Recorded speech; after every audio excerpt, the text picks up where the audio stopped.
What do you think about being here? It was one of the hardest things I've ever did in my life. Wow, a lot of paperwork, right? Yeah. And just complicated. I gotta be honest, like in Australia, whenever we hear about the United States, it's bad news. It's a weird world now to live in. I feel a bit shaky for some reason. Yeah, It's just sure. like, yeah. Damn, dude. Well, I don't know what to say. It do be like that. Not in Australia anymore, guys.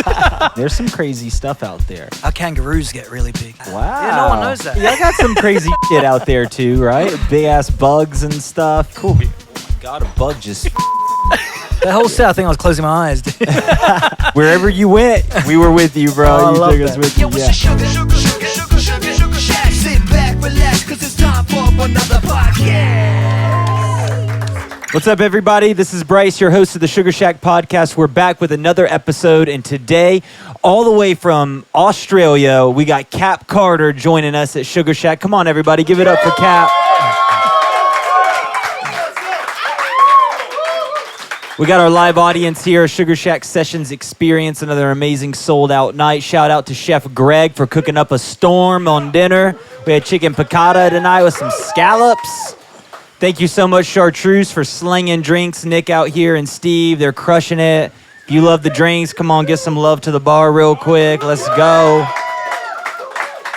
Shout out to the hospitality team and everybody that made tonight possible. And Cap, dude, thanks so much for coming, dude. Holy smokes. Thanks so much for having me. Yeah, man. I'm so excited to jump into this convo. And your session was, I mean, Eddie said it earlier, it was captivating, man. It's amazing to hear your story. I can't wait for our channel to see this content and just absorb it and take it in. How are you feeling right now? I feel good. Yeah, like it's always an interesting feeling after shows. You know, it's just like I feel a bit shaky for some reason. Yeah, it's just sure. like trying to ground myself. Yeah. You said you were feeling a little nervous. Yeah. Why was that? Why do you feel like you were feeling a little nervous for the night? I think like I don't tend to get nervous at shows anymore, but this one I just felt like maybe it's all the cameras. Yeah. It's an All the cameras, intimidating I think, thing, yeah. right? Like the space is so small and then there's just like equipment everywhere. Yeah, dude. I think that was it. I think it was the cameras. I was like, oh, I'm shying away. Yeah. I'm shying now, but yeah, Dude, that you whole stepped set. up. That whole set, I think I was closing my eyes. Dude. You took us with wherever you went. We were with you, bro. Oh, I you love took us that. with you. Yeah. Incredible just to hear some of your story along the way as you've been just sharing your music with us, and I'd love to just dive more in. I mean, when did you pick up a guitar? Like, when was the first time you picked up a guitar and started playing and songwriting? I first learned piano, and cool. my dad like forced me to play, and I hated it for the longest time, but it's paid off. Yeah. So I'm grateful. But I first started playing guitar in high school. Yeah. What age were you when your dad made you like take piano lessons? Like 10 years old. Okay. So he had you like how long did you do that for? How long I was like maybe a year, and then he sort of like figured out that I just didn't enjoy it. Yeah. Yeah. But they gave you some foundations, right? Yeah, absolutely. Yeah. And so what drew you to playing guitar when you were in high school? I think it just I was just taught myself some chords, and it was just cool, just being able to write a song and everything like that. But you were already kind of like attracted to music. You listened to music. Like, what was that like? What influenced you to get to that point? So my mum was a professional DJ, and it was cool growing up with her. Yeah. It was just like waking up every morning was like Motown. Waking up every morning was like Joni Mitchell, like Bob Dylan, Johnny Cash. So it was quite eclectic. And then when we moved in with Dad, when Mum left, like it was all R&B and like hip hop, because my two older sisters loved their hip hop. So I think if you listen to my music, there's like a fusion of all of that. Yeah, definitely on the produced side. But this stripped down was way different. I feel like I hear so many different influences. I mean, what are some of your influences that have produced your songwriting style? That's real interesting, because you don't notice this in my definitely not my singing and my lyrics, but it's so cheeseball saying it, but I'm a big fan of Whitney Houston.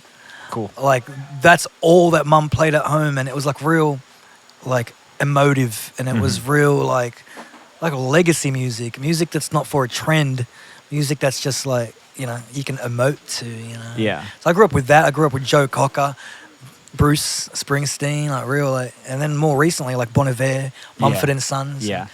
That's awesome, man. There's some really cool like American indie bands I feel like I heard and just I don't know. I was like, man, it's just such a cool sound, dude. Right up my alley, man. I mean, I absolutely love it. And your first time being in the U.S. on this tour. So what's that been like? I mean, you're an Australian native, right?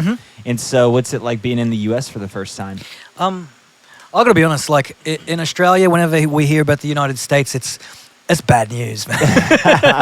Like I'm gonna be honest. We know. I just like when you're from a small like suburb in Sydney and like that's all the news you get from a particular region, you sort of like it's defined as that. Yeah. You know, but it was not. It was anything but that.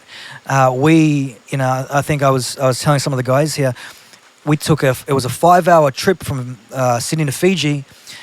Stopover, and then Fiji to LA was 11 hours, and then we didn't even rest in LA. We flew from LA straight away to New Orleans or Nolans, I think. New Orleans, there you go. And then 4 hours sleep, and I was straight onto national TV.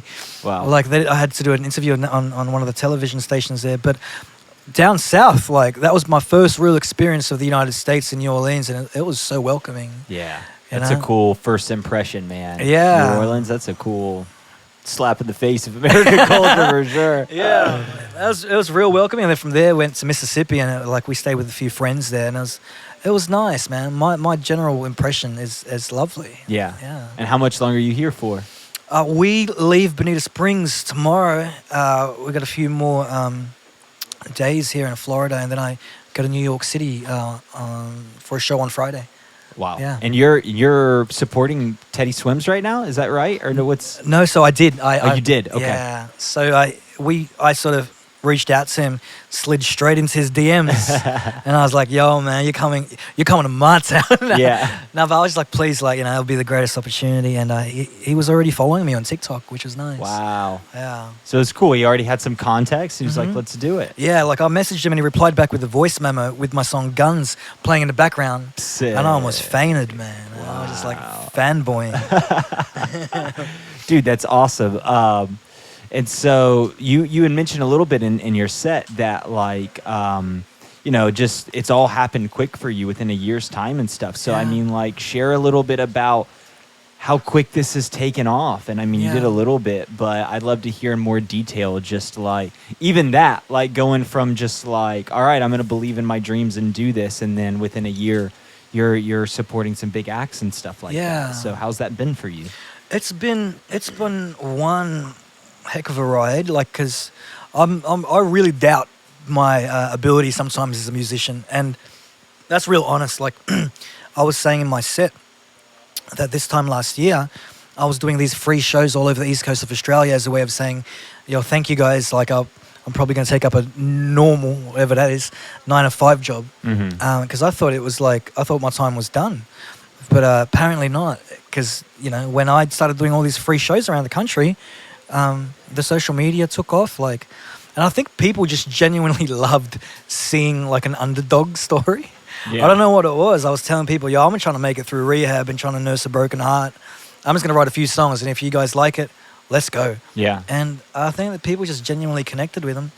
And then, we started selling out tours, supported Teddy Swims. I was on TV in Australia a few times, and first day in America, I was on TV, so I think things are going up. Yeah. What's it been like adjusting to life like this now? I mean, it's different. Shifting from like a 9-to-5 to then like, okay, you're living a different lifestyle of a musician and an artist. And what's that been like for you? There's been some challenges because, it's had to take a lot of trust in the process. Yeah. Trust that it's gonna work out. And it has been for the most part. So, like, I think the whole thing's not only trusting the process, but also enjoying the process. Yeah. No, that's dope. Back to, I was just thinking about your time here in America, and I wanted to ask, I forgot to ask this a minute ago, like, what's the, like, weirdest thing you feel like you've seen here so far? That you're like, we ain't home anymore. I know this one. But I feel bad for saying Do it, bro. Is this like PG rated, this podcast? No, you're good. Go for it. Go for it. We went to New Orleans, and like Like oh man, this is so funny. We were driving on the road and some lady was holding this massive dildo. Yeah. They don't do that in Australia where you're from? And like she was holding it like outside the fucking car, dude. She's like What showing in everyone the world? and putting it in her mouth at the same time. Oh my god! Just on the road, just randomly. She was in a car. Yeah. And she was sticking her head out the window doing the thing and calling out to everyone. And I was like, not in Australia anymore, guys. And that was the weirdest shit I've We ever do seen. tend to exercise our freedom a little differently here, I feel. I was like, yeah, she's putting it all in there, you know? I was like, I got it on video too. I was like, this is... Wow. Yeah, that is pretty wild, even for our standards, I got to admit. But I gotta you're say in a wild city, so... No, that's awesome, dude. And what's been some of your first impressions here at Sugarshack? I mean, I know this is your first time here in America, but like, what do you think about being here? Oh, I love it. A part of it, minus the cameras, felt like home because apart from the parking lot shows we did, we do a whole heap of like house shows. Yeah. And I'd book these Airbnbs. And I'd tell the host, yeah, we're just going to have a party, probably have 2-3 people, then 40-50 people would rock up. And then we'd just do these shows all over, like, you know, Australia, just in Airbnbs. Sort of like similar vibe, again, minus the cameras. So Yeah. I feel real at home here. Yeah. And everyone's so lovely and welcoming. So. Yeah, that's awesome, man. It's cool. Oh my god, a bug just freaking... fucking swamp bugs out here trying to kill me. That's sort of like Australia too, hey? Yeah, right? Y'all got some crazy shit out there too, right? Big ass bugs and stuff. Yeah, even worse than here, I feel like. Yeah. I mean, there's some crazy stuff out there. Yeah, you guys saw like a gator. Yeah, we got some gators, but you guys got what? Crocodiles, Yeah. Do you guys get like the saltwater ones?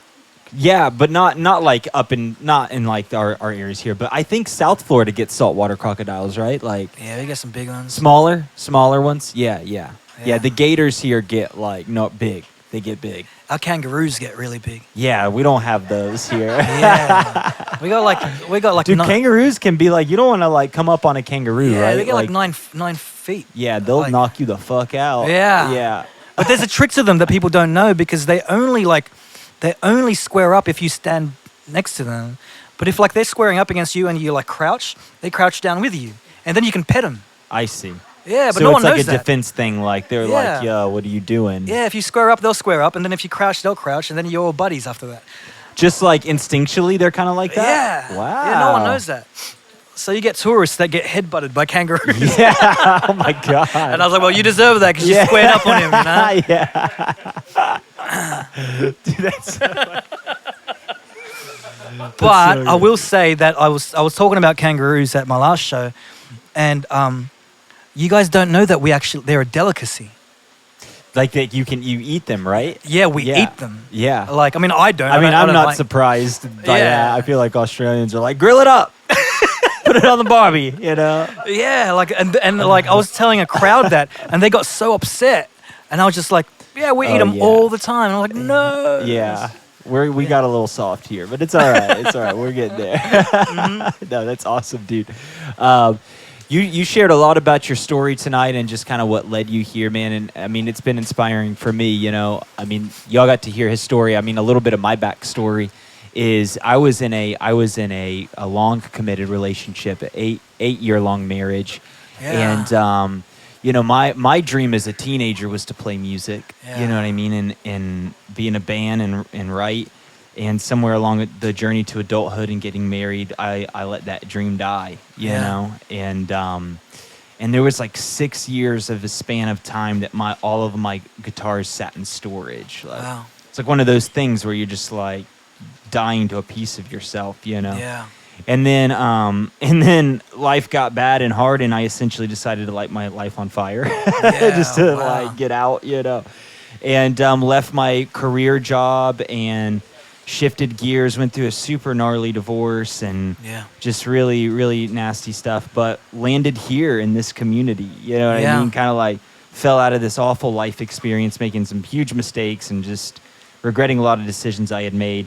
And falling on my back in Sugarshack. And what came out of that was just a lot of writing. I just started writing a lot and stoked to pour into my own project. And so there are a lot of similarities. I feel like, that as an artist, that even how you write. And so I'd love to hear a little bit more about your writing process and how, what's that journey like for you when something's on your heart and you need to express it. Yeah.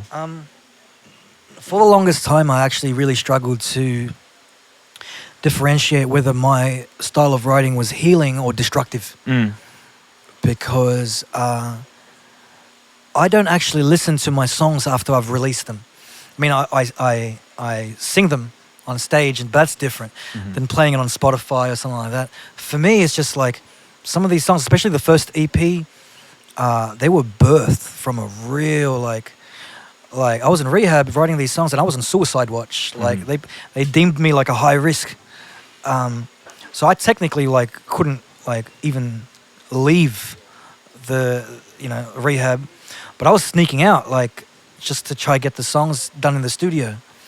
Eventually I found out that then we had to sort of Did they adjust things for you? Yeah, that's cool. Yeah, because they saw that I found purpose in the music. And similar story, I was married young. I got married real young. And just out of curiosity, when did you get married? Early 20s. I got married when I was 19. Yeah, I did. 20. Yeah. Yeah. What do we know about? What do we know about all that? And it was just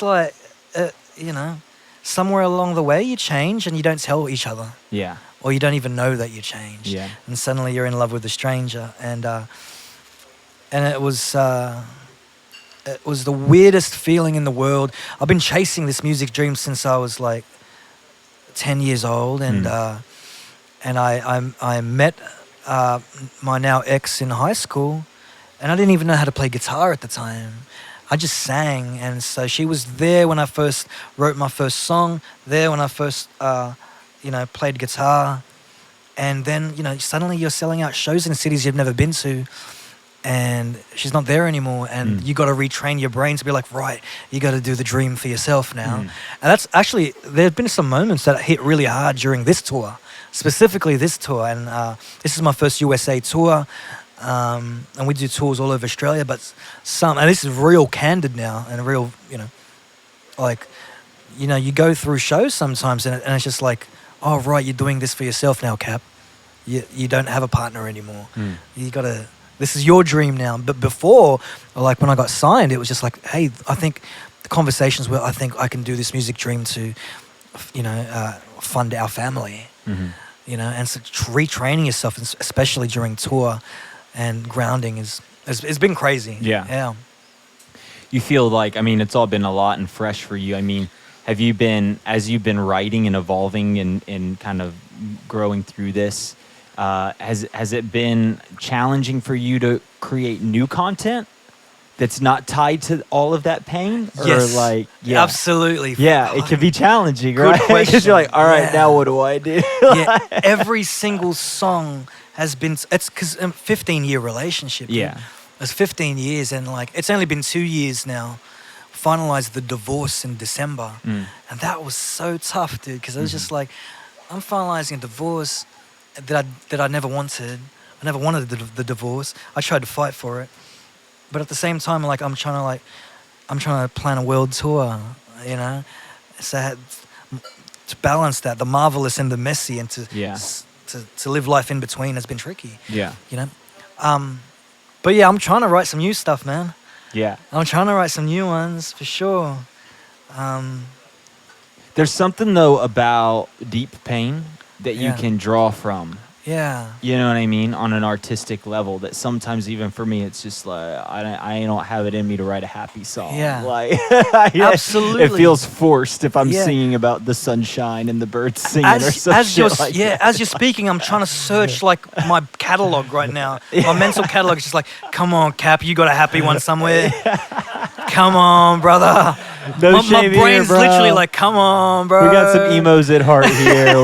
we love that shit. We love it. It's a part of life, you know what I mean? And it's a beautiful thing to be able to express pain and deep emotion through our art, and to be vulnerable enough to kind of put your heart out there and just be like, here's my heart. Yeah. Do you like it? You know? Oh, dude. And the worst thing is, like, you know, I've built a following on TikTok, and like, it's just so telling of like where I'm at and where I've been, because I'll take happy songs and unknowingly turn them sad. Yeah. I'll show you. Yeah. Do it. I had this like. I'll take love really, really happy songs and unknowingly make them fucking miserable. Like, look, this one went viral on TikTok, and you gotta be careful these days what you put on social media, because if it blows up, you're stuck with it. That's yeah? true. It's with you. Yeah, and so I did a cover of this. Can you hear me calling out your name? You know that I'm falling and I don't know what to say. Speak a little louder, I'll even shout. You know that I'm proud and I can't get the words out. And I won't go into the chorus, but that's Fleet. See what I'm saying? When it's Hit it. Can you hear me calling out your name? It's supposed to be like that. Right. But I've made it fucking miserable. And it blew the fuck up and on it blew the TikTok. fuck That's up. right. Let's go, Cav. Come on, everybody. Hell yeah.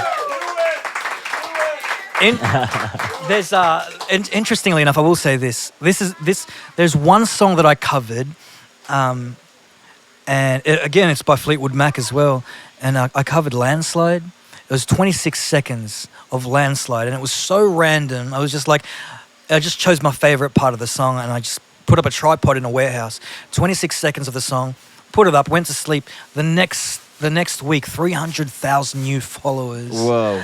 And it was just... And it's got to be crazy for you, because like you were saying earlier, like, you know, and I'm 32, and it's like we come from a different world. Like, we're like, what? Like, now what do I do with this? Mm-hmm. All this content and these followers and stuff. It's a weird world now to live in with platforms like this. Absolutely. And it sort of forced my hand, because like I was trying to sell out Australian shows, but my TikTok was all US based. Yeah. So no one cared about Australian shows. So I had to plan some US shows. Yeah. You know? And then I played we had this New Orleans festival, and we came so close to getting a meeting with Stevie Nicks.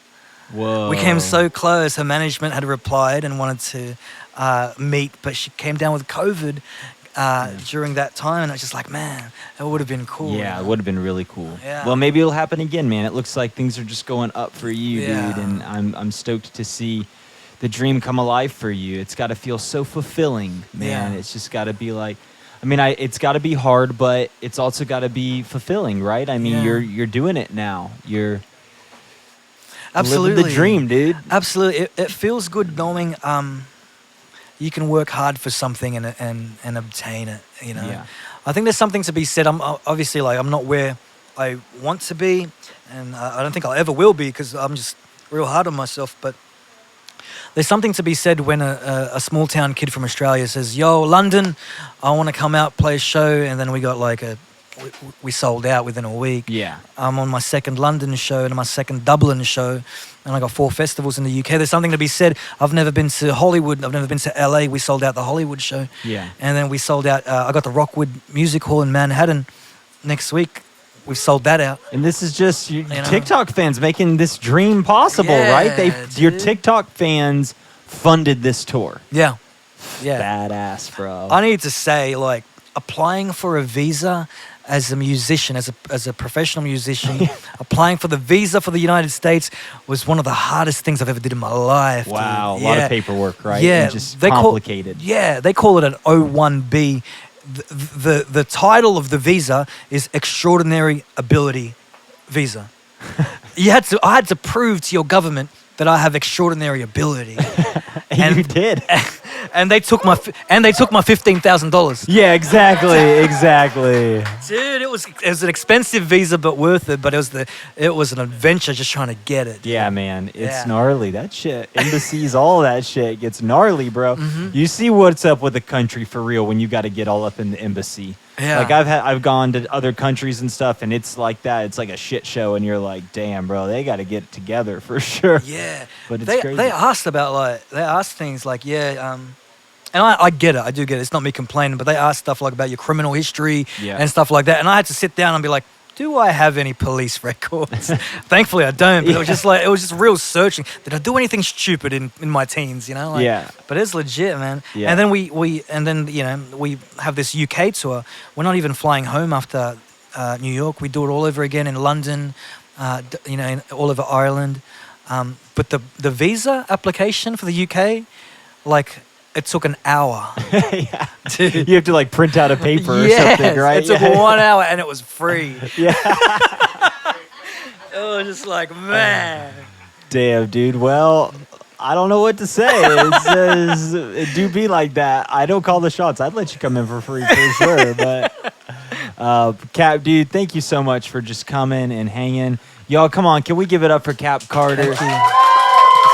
Dude, just amazing music, amazing singer-songwriter. Can't wait to hear just what comes out. You know, what more you put out. What do you have planned? You got any new music? I know Love you just dropped, but anything else that you have on the horizons? Yeah, I'm actually releasing a new song, and you guys are the first ones to have like sort of heard it tonight. I did it during my set. Oh, nice. It was called Good. Yeah. Yeah, and that's just it's sort of an interesting point in my journey musically and personally because after coming out of that, it's still quite fresh. Yeah. Like, divorce and rehab and trying to pursue recovery. This is only last year. So it's still quite fresh, and I've released this new song. I'm releasing this new song called Good because it was just a way of really just validating myself and saying, hey kid, like, I think you're going all right. I think you're doing good. So so it's called Good. Stoked to hear it. Make sure you follow Cap Carter on Spotify.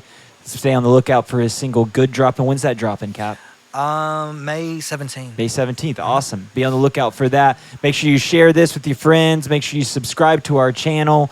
Hit that like button. Cap, any final words for the Sugarshack fam? What a life. What a life. Let's go, baby. Hey, come on. so Let's much. give it up one more time for Cap Carter and everybody here. An amazing night, everybody. That's a wrap on this episode of the Sugarshack podcast. We'll see you next time. Later. Woo! Back, relax, 'cause it's time for another podcast. Thank you so much, guys. Yeah, dude. Dude, thanks for being vulnerable, man. Sugarshack, I played a show, yeah.